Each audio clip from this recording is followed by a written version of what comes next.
सभी का AP study commerce and English Guru channel में स्वागत है। आज हम एकाकी व्यापार के अंतिम खातों का निर्माण के क्रियात्मक प्रश्नों को हल करते जाएंगे एक एक करके बारी बारी से। चैनल पर अगर नए हैं तो चैनल को सब्सक्राइब कर लीजिए, बेल आइकन को प्रेस कर लीजिए। लगातार मैं आप लोगों के लिए इस प्रकार के वीडियो लेकर के आता हूँ कक्षा 11वीं और 12वीं कॉमर्स का। यहाँ पर देखिए प्रैक्टिकल क्वेश्चन है। प्रैक्टिकल क्वेश्चन से हम स्टार्ट करेंगे। फर्स्ट नंबर का क्वेश्चन, पिछले वीडियो को आपने नहीं देखा तो पिछले वीडियो को जा करके देख लीजिए। उसमें मैंने डिटेल से बताया है कि लाभ हानि खाता, व्यापार खाता, लाभ हानि खाता और चिट्ठा किस प्रकार से बनाना है। साथ में जो समायोजन किस प्रकार से करेंगे उसके बारे में भी विस्तार से बताया गया है।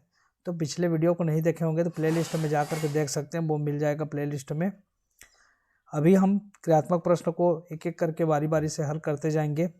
क्वेश्चन नंबर 1 को देखिए। सुजाता ट्रेडर्स के निम्नलिखित तलपट से 31 दिसंबर 2000 को समाप्त होने वाले वर्ष के लिए व्यापार एवं लाभ हानि खाता तथा उक्त तिथि पर चिट्ठा तैयार कीजिए।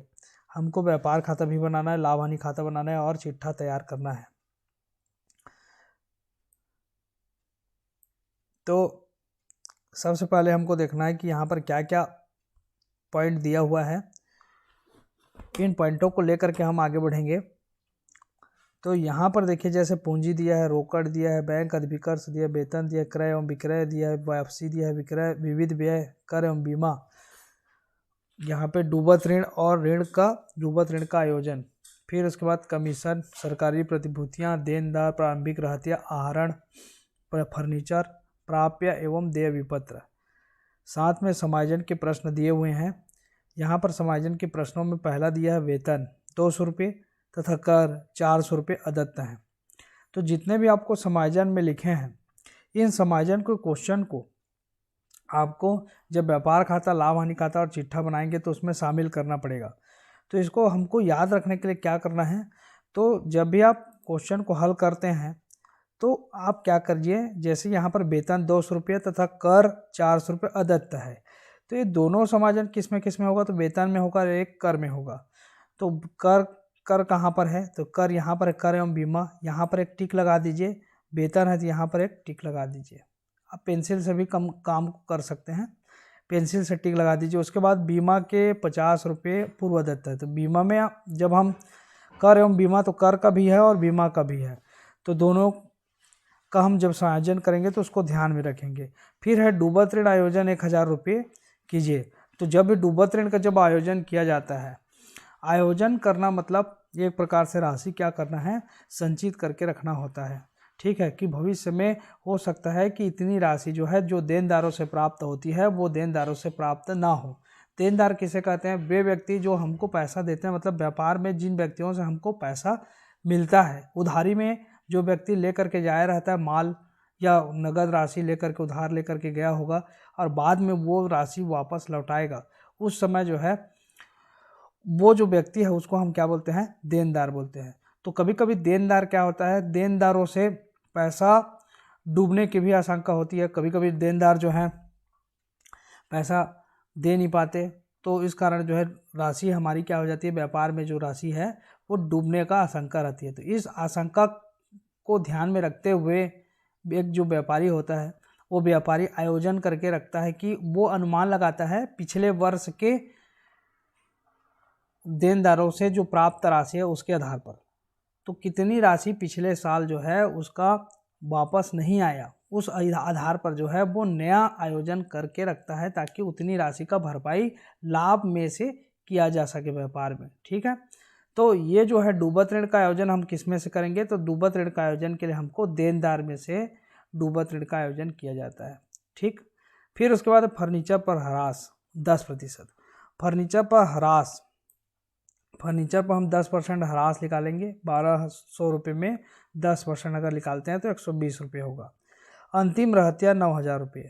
अंतिम रहतिया यहाँ पर दिया हुआ है 9000 रुपये, जिसको हमको व्यापार खाता और लाभ हानि, व्यापार खाता में लिखना है और उसके साथ साथ चिट्ठा में भी लिखना होता है। ठीक, 3 समायोजनों को विशेष ध्यान रखना है। समायोजन को ध्यान में रख करके क्वेश्चन को एक एक करके बारी बारी से बनाते जाएंगे। देखिए हमने टिक लगा लिया है, 4 समायोजन यहाँ पर से स्पष्ट है। यहाँ पर जो समायोजन है वे कितने हैं, 1 2 3 4। ठीक है, अंतिम रहतिया तो अलग से हमको लिखना ही है। तो लगभग हमने टिक लगा लिया कौन कौन से पॉइंट पर हमको समायोजन करना है। अब हम चलते हैं इसके आंसर के लिए, प्रैक्टिकल क्वेश्चन को बनाते हैं। अब देखिए यहाँ पर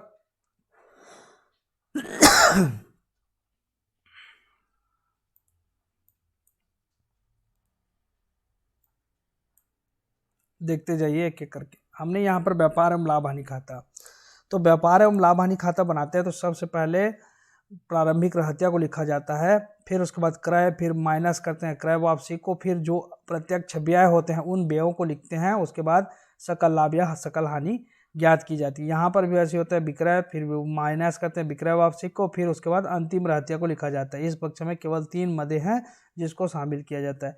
तो यहाँ पे प्रश्न में जो प्रत्यक्ष व्यय नहीं दिए हैं तो इसलिए प्रत्यक्ष व्यय को यहाँ पर नहीं लिखे हैं, सीधा प्रारंभिक रहत्या दिया है और क्रय दिया हुआ है और वापसी दिया हुआ है। प्रश्न को यहाँ से लेंगे, ये देखिए पूंजी जाएगा चिट्ठा में, रोकड़ को भी लिखेंगे चिट्ठे में, बैंक अधिविकर्ष, बैंक ओवरड्राफ्ट ये भी चिट्ठे में जाएगा, दायित्व पक्ष को, और वेतन लाभ हानि खाते में जाएगा, क्रय एवं विक्रय ये जाएगा आपका व्यापार खाते में। ठीक है, तो व्यापार खाते में इसको डालेंगे क्रय एवं विक्रय। तो क्रय एवं विक्रय में यहाँ पर हमको जो दिया हुआ है क्रय एवं विक्रय, उसमें 24,000 विकलन में दिया और 20,000 समाकलन में। तो अब हमको समझना क्या है, तो क्रय कौन सा है और विक्रय की राशि कौन सी है। तो देखिए जब हम माल क्रय करते हैं तो हम क्या पंजी प्रविष्टि करते हैं, क्रय खाता विकलन रोकड़ खाता से। नगद खरीदते हैं तो क्रय खाता विकलन रोकड़ खाते से। तो क्रय खाता किस में आ रहा है, क्रय खाता विकलन में आ रहा है, क्रय खाता विकलन लिखते हैं, इसलिए विकलन की राशि क्या है, क्रय की है। ऐसे आपको याद रखना है। ठीक है, ये आपको एक पॉइंट बता रहा हूँ क्योंकि क्रय खाता हमेशा क्या होता है, विकलन होता है। ठीक है, कुछ स्थितियों में जो है क्रय खाता समाकलन में भी जाता है, जैसे दान देने पर, ठीक है, अग्नि से माल नष्ट हो जाने पर। ठीक, तो ऐसी स्थिति में क्रय खाता समाकलन में जाता है। लेकिन यहाँ पर क्रय जो बोल रहे हैं मतलब खरीदने की बात हो रही है, और विक्रय बोल रहे हैं मतलब बेचने की बात हो रही है। ठीक है, तो क्रय कर रहे हैं तो क्रय की राशि होगी विकलन की राशि, और विक्रय खाता हमेशा कहाँ लिखते हैं, समाकलन पक्ष में लिखते हैं। जैसे बेचेंगे सामान तो रोकड़ खाता विकलन विक्रय खाता से लिखते हैं, तो वहाँ पर क्या हो जाएगा, विक्रय खाता हमेशा समाकलन में जा रही है, इसलिए इसकी राशि क्या होती है, समाकलन की राशि होती है। जब तलपट बनाएंगे तो भी आप लिखते हैं क्रय को विकलन पक्ष में और विक्रय को समाकलन पक्ष में, से वही है, यहाँ पर देख सकते हैं। तो ये जो है क्रय की राशि है। अब विक्रय की राशि 20,000, क्रय की राशि कितना, 24,000। अब इसके जस्ट उल्टा वापसी होता है। जैसे विक्रय वापसी क्या होता है, विक्रय क्रय वापसी भी होगा और एक विक्रय वापसी। तो वापसी में 2 प्रकार की वापसी है, यहाँ पर लिखा है 2,000 और एक 3,000। तो वापसी में देखिए इसका क्रय जैसे विकलन में है, क्रय की राशि कहाँ होती है, विकलन में होती है, तो क्रय वापसी की जो राशि होगी वो समाकलन में होगी। क्रय का जस्ट उल्टा होता है, क्रय का जस्ट उल्टा होता है। ठीक है, और उसके बाद विक्रय जो है समाकलन में है, तो विक्रय समाकलन में होने के कारण इसका विक्रय जो वापसी होता है वो कहाँ होता है, विकलन में होता है। तो यहाँ पर हमको राशि पहचानना कैसे है कि क्रय विकलन में है तो क्रय वापसी क्या होगा, समाकलन में होगा। ठीक है, पंजी प्रविष्टि जो करते हैं उससे आपको पता चल जाएगा। तो 3,000 रुपये जो राशि है वो क्रय वापसी का है और 2,000 जो राशि है वो विक्रय वापसी का है। ठीक, क्लियर हो गया। 24,000 में 3,000 माइनस करेंगे और 20,000 में 2,000 माइनस करेंगे। क्लियर, उल्टा है जस्ट। अब विविध व्यय तो आपका आएगा उसमें लाभ हानि खाते में। कर एवं बीमा, कर एवं बीमा भी किस में जाएगा, ये भी लाभ हानि खाते में जाएगा और इसमें समायोजन करेंगे। डूबत ऋण लाभ हानि खाते में जाएगा और डूबत ऋण का आयोजन भी लाभ हानि खाते के अंतर्गत होगा। ठीक है, एक दिया है ये एक डूबत ऋण, तो डूबत ऋण जो दिया है यहाँ पे, तो डूबत ऋण ये विकलन पक्ष में जो दिया है राशि 1,000 ये नया है, और डूबत ऋण आयोजन मतलब पहले से आयोजन करके जो रखे हैं वो राशि हमारा समाकलन में। ठीक है, ये आयोजन की राशि है, पहले से जो आयोजन करके रखा है वो, और ये अभी नया है। विकलन मतलब एक प्रकार का क्या है, हानि है, खर्च है, इसलिए यहाँ पे डूबत ऋण 1,000 रुपये दिखाया है। ठीक, कमीशन लाभ हानि खाते में जाएगा, ये भी लाभ हानि कमीशन यहाँ पर समाकलन पक्ष में है, समाकलन पक्ष में है कमीशन, तो हमको जो है समाकलन पक्ष में इसको लिखना पड़ेगा। ठीक है, जब हम व्यापार खाता बनाएंगे तो ये लाभ हानि खाता बनाएंगे तो। ठीक, सरकारी प्रतिभूतियाँ ये जो है गवर्नमेंट सिक्योरिटीज़, ये 4,000 ये प्रकार का क्या है, ये ये चिट्ठे में जाएगा। और देनदार क्या है 4000 का, ये भी चिट्ठे में जाएगा। संपत्ति पक्ष की ओर प्रारंभिक रहतिया ये हमारे व्यापार खाते में जाएगा 6000 रुपये। आहरण 7800 रुपये, ये जो है हम क्या करेंगे चिट्ठे में लिखेंगे। कहाँ पर लिखेंगे? चिट्ठे में पूंजी में से माइनस करना है। फर्नीचर 1200 रुपये चिट्ठे में जाएगा। प्राप्य एवं देय पत्र चिट्ठे में जाएगा। ठीक है, तो चलिए एक एक करके बारी बारी से हल करते जाएंगे और समझते जाएंगे।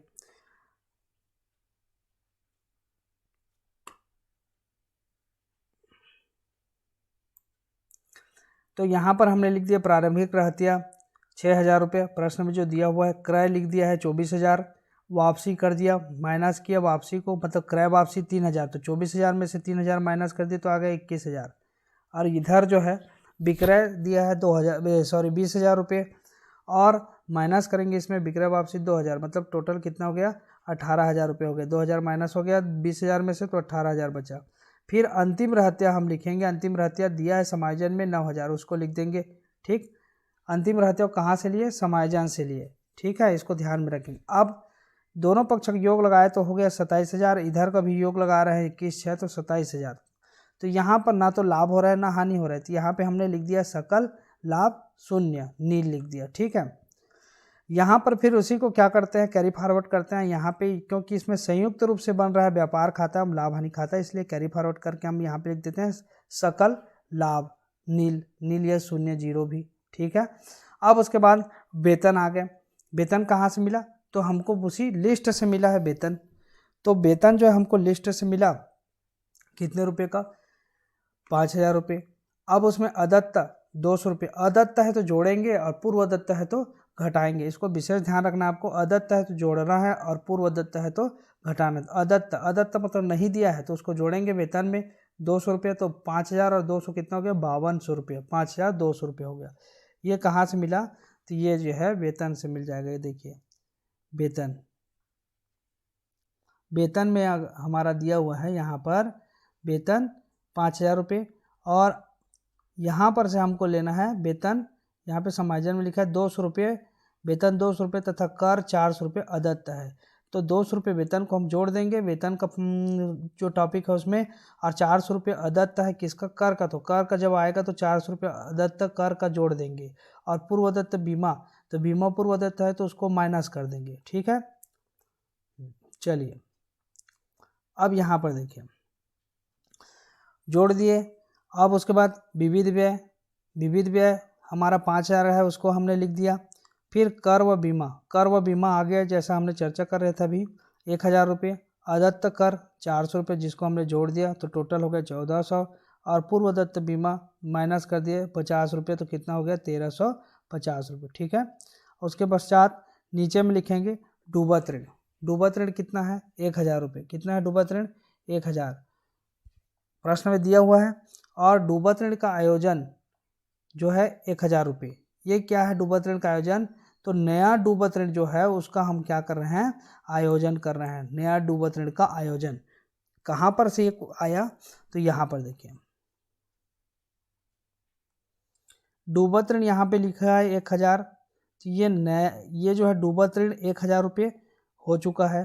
अब ये डूबत ऋण आयोजन यहाँ पर लिखा है 2,000, तो ये डूबत ऋण जो आयोजन है ये समाकलन पक्ष में ये 2,000 पुराना है, मतलब पहले से व्यापारी ने 2,000 रुपये का जो आयोजन करके रखा है, समझिए। ठीक है, पहले से व्यापारी ने 2,000 रुपये का आयोजन करके रखा है और इस साल जो डूबत ऋण हुआ वो है 1,000 रुपये। ठीक, और यहाँ पर लिखा हुआ है समायोजन में कि डूबत ऋण आयोजन 1,000 रुपये कीजिए। तो ये 1,000 रुपये का हमको आयोजन करना है, मतलब नया डूबत ऋण का आयोजन, मतलब नया डूबत ऋण आयोजन का मतलब होता है उसके लिए संचय करके रखेंगे कि अगर राशि 1,000 रुपये अगर डूब जाती है तो उसके लिए पहले से व्यवस्था हम लाभ में से करके रखते हैं। ठीक, तो 1,000 रुपये, तो पहले का 1,000 ये वाला हो गया और अभी का 1,000 दोनों को जोड़ देंगे तो टोटल हो जाएगा 2,000 रुपये का आयोजन किए, लेकिन हमने तो 2,000 रुपये ये जो है ये राशि डूब जाएगी, ये राशि डूब रही इसलिए ऐसा कर रहे हैं। फिर उसके बाद यहाँ पर पुराना जो है 2,000 रुपये हमारे पास ऑलरेडी पहले से है, तो इसको क्या कर देंगे उतनी राशि को उसमें से माइनस कर देंगे। ये देखिए डूबत ऋण 1000 और डूबत ऋण आयोजन 1000, टोटल हो गया 2000। पुराना डूबत ऋण आयोजन से माइनस कर देंगे इस 2000 को, तो यहाँ पर क्या बचेगा, 0 बचेगा, शून्य या नील लिख सकते हैं। ठीक है, अब है फर्नीचर पर ह्रास। तो फर्नीचर पर ह्रास जो निकालेंगे वो कितना निकालेंगे, 120 रुपये, क्योंकि फर्नीचर पर ह्रास 10% है और फर्नीचर है 1200 रुपये का, तो 1200 रुपये में ह्रास निकालेंगे तो 120 रुपये आएगा। ठीक है, ये यहाँ पर से दिया है, फर्नीचर पर ह्रास 10%, और फर्नीचर कहाँ पर है, तो फर्नीचर ये हमारा 1200 का 10% निकालेंगे तो 120 रुपया आ रहा है। तो इस पक्ष का आपको समझ में आ गया होगा। अब हम चलते हैं समाकलन पक्ष में। सकल लाभ तो हमने लिख दिया नील करके। कमीशन 1000 रुपये, कमीशन 1000 रुपये, कमीशन कहाँ पर है, तो यहाँ पे कमीशन दिया हुआ है, देखिए कमीशन यहाँ पे दिया हुआ है 1000 समाकलन पक्ष में, तो हमने लाभ हानि खाते के समाकलन पक्ष में कमीशन को लिख दिया, यहाँ पे कमीशन को लिख दिया है, ये देखिए। और उसके पश्चात हमने क्या किया, दोनों पक्षों का योग लगा लिया। दोनों पक्षों का योग लगाए तो इधर जो है केवल जो है 1000 रुपये आ रहा है, जबकि इधर देखेंगे तो 11670। तो 11670 में 1000 को माइनस करेंगे तो जो अंतर की राशि आई उसको यहाँ पर हमने लिखा 10670। ये इस पक्ष में आ रहा है, समाकलन पक्ष में आ रहा है, तो ये यहाँ पर हम लिखते हैं शुद्ध हानि। अगर इधर का जो बैलेंस है वो इस पक्ष में आता तो हम लिखते शुद्ध लाभ करके यहाँ पर लिखते। ठीक है, तो ये आपको समझ में आ गया हो कि शुद्ध हानि यहाँ पर लिखना है पूंजी खाता में अंतरित करके आप लिख दीजिएगा। ठीक, तो 1170 और हानि कितना हुआ 10670। और इसी को लेकर के हम क्या बनाएंगे, चिट्ठा, जिसमें इस हानि को क्या करना है, पूंजी में से माइनस करना है 10670 को।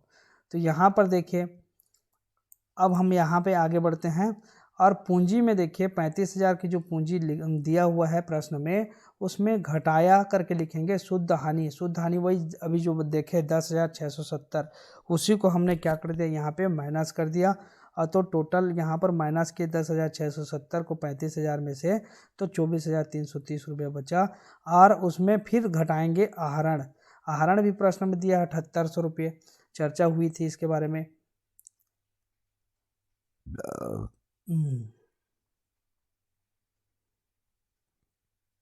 ये देखिए आहरण दिया हुआ है प्रश्न में, यहाँ पर आहरण 7800, तो इसी को हमने वहाँ पर भी क्या किया, माइनस किया। ये यहाँ पर आप देख सकते हैं, आहरण को 7800 माइनस किए तो यहाँ पे 24,330 में 7800 को माइनस कर दिए तो कितना आ गया, 16,530 रुपये आ गया। ठीक है, और बैंक अधिविकर्ष जैसा दिया वैसा यहाँ पर 4000 उतार देंगे। देय पत्र 5000 रुपये है। देय पत्र कहाँ पर है, यहाँ पर देखिए देय पत्र की राशि यहाँ पे दिया हुआ है, प्राप्य एवं देय पत्र। तो प्राप्य पत्र पहले जो दिया हुआ है प्राप्य पत्र, प्राप्य पहले लिखा है, यहाँ पर देखिए प्राप्य पत्र 6000 रुपये का, और देय पत्र ये है 5000 रुपये का। जो बाद में लिखा है वो क्या है, देय पत्र है। इसकी राशि हमेशा क्या होती है, समाकलन। ठीक, तो इसको आपको ध्यान में रखना है। तो यहाँ पर हमने लिख दिया देय पत्र को भी लिख दिया 5000, और उसके साथ साथ इधर हमने क्या क्या लिखना है उसको भी अभी आगे चर्चा करेंगे। यहाँ पर देखिए अदत्त वेतन और अदत्त कर, ये कहाँ से आया, तो ये हमने समायोजन में से उठाया है। क्योंकि जब भी आप समायोजन के क्वेश्चन एकाकी व्यापार में अंतिम खातों का निर्माण में जब ऐसी क्वेश्चन बनाएंगे तो जब समायोजन दिए रहेंगे तो समायोजन को 2 जगह में लिखना होता है, या तो लाभ हानि खाता में लिखाएगा या व्यापार खाता में लिखाएगा, किसी में से एक में लिखाएगा वो समायोजन। साथ में दूसरा चिट्ठा में भी उसको मेंशन करना पड़ता है। तो 2 जगह हो गए, एक तो व्यापार खाता में लिखाएगा और एक चिट्ठा में लिखाएगा, या फिर लाभ हानि खाता में लिखाएगा और चिट्ठा में लिखाएगा। मतलब चिट्ठा में लिखना ही है, साथ में उसको व्यापार खाता या लाभ हानि खाता उसकी प्रकृति के आधार पर आपको उसमें दोनों में से एक में लिखना पड़ेगा। ठीक, तो अदत्त वेतन लाभ हानि खाता का उसमें से ले लिए 200 रुपये, और अदत्त कर जो ले लिया वो 400 रुपये है। अब यहाँ पर रोकड़, रोकड़ प्रश्न में दिया हुआ है 3000, उसको लिख दिए। सरकारी प्रतिभूतियाँ 4000 रुपये जो प्रश्न में दिया है उसको लिख दिए। ये देखिए रोकड़ दिया है 3000 रुपये, सरकारी प्रतिभूतियाँ यहीं पर दिया हुआ है, ये देखिए सरकारी प्रतिभूति 4000, उसको लिख दिए। उसके साथ साथ देनदार यहाँ पर है 4000 का, प्रश्न के हिसाब से लिए हैं 4000 देनदार का दिया हुआ है। और इस 4000 में हमको डूबत ऋण के लिए नया आयोजन करना है 1000 का, जो समायोजन में दिया हुआ है। तो इस देनदार में हम हमेशा डूबत ऋण के लिए जो नया आयोजन करते हैं उसको कहाँ से करते हैं, तो देनदार में से किया जाता है। तो डूबत ऋण के लिए आयोजन किया तो 4000 में 1000 रुपये नया आयोजन को माइनस कर देंगे तो आ जाएगा 3000 रुपये। ये क्या है, देनदार के लिए देनदार से जो है डूबत ऋण के लिए आयोजन किया गया, तो यहाँ पे 3000 लिख देंगे, 1000 माइनस कर देंगे, ठीक है। वहाँ पर और एक और चीज़ है फर्नीचर 1200 का है। लाभ हानि खाते में हमने ह्रास का उल्लेख किया, तो फर्नीचर में जो है हमने संबंधित मद में ह्रास को माइनस करना रहता है। तो फर्नीचर में 120 रुपये माइनस कर दिए तो कितना हो गया, 1080 रुपये हो गए, ठीक। 1200 में 120 रुपये घटा दिए तो कितना बच गया, 1080 रुपये। इस प्रकार से आपको लिखना है। उसमें जो व्यापार खाता लाभ हानि खाता बनाया उसमें केवल ह्रास को लिखे, लेकिन यहाँ पर ह्रास को भी लिखना है और फर्नीचर को भी। फर्नीचर तो लिखा रहा है, उसी में संबंधित मद में हम उसको माइनस कर रहे हैं ह्रास को, उतनी राशि जो है क्या हो जाएगी, फर्नीचर में कम हो जाएगी। तो वास्तव में फर्नीचर का मूल्य कितना हो गया, 1080 रुपये हो गया। प्राप्य विपत्र अभी डिस्कस किए, देय विपत्र 5000 था, प्राप्य विपत्र कितना है, 6000 है। अंतिम स्कंद समायोजन से लिए 9000 को, और पूर्वदत्त बीमा ये भी समायोजन में है जो कि 50 रुपये है। पूर्वदत्त है तो इधर संपत्ति पक्ष में लिखाएगा, और अदत्त है तो वो कहाँ लिखाएगा, ये जो है दायित्व पक्ष में लिखाएगा। क्योंकि अदत्त मतलब आप समझ रहे हैं कि देना है मतलब एक प्रकार का क्या है, दायित्व है। और पूर्वदत्त है मतलब है ये जो है पहले से भुगतान कर दिया गया है, मतलब हमारा जो पैसा है वो किसी दूसरे के पास जमा है, ठीक है। तो बाद में अगर हम काम नहीं करवाते हैं तो उसको वापस प्राप्त भी कर सकते हैं। तो एक प्रकार की हमारी वो क्या है, संपत्ति है, ठीक है। तो ये पूर्वदत्त जितने भी चीज़ें होंगी वो संपत्ति पक्ष में लिखना है हमको, और जो भी अदत्त होगा उसको हमको दायित्व पक्ष में लिखना है। तो इस प्रकार से जो है क्वेश्चन को बनाना है, और दोनों पक्षों को फिर क्या कर देना है, योग लगा देना है। तो दोनों पक्षों का योग जो है बराबर आएगा। अगर चिट्ठे में दोनों पक्षों का योग बराबर नहीं आ रहा है तो आपको एक बार और अच्छे ढंग से देख लेना है कि कहीं पर कोई मिस्टेक तो नहीं हो गया हमसे, तो इसको एक बार आप अवश्य चेक कीजिएगा। तो आज के वीडियो में बस इतना ही। वीडियो बहुत लंबा हो जाता है क्योंकि क्वेश्चन जो है बड़ा है, इसलिए समझाने का जो समय है वो थोड़ा ज़्यादा लगता है। नेक्स्ट वीडियो में हम इसके अगले क्वेश्चन को हल करेंगे। तो आज के लिए बस इतना ही। वीडियो को देखने के लिए आप सभी का बहुत बहुत धन्यवाद।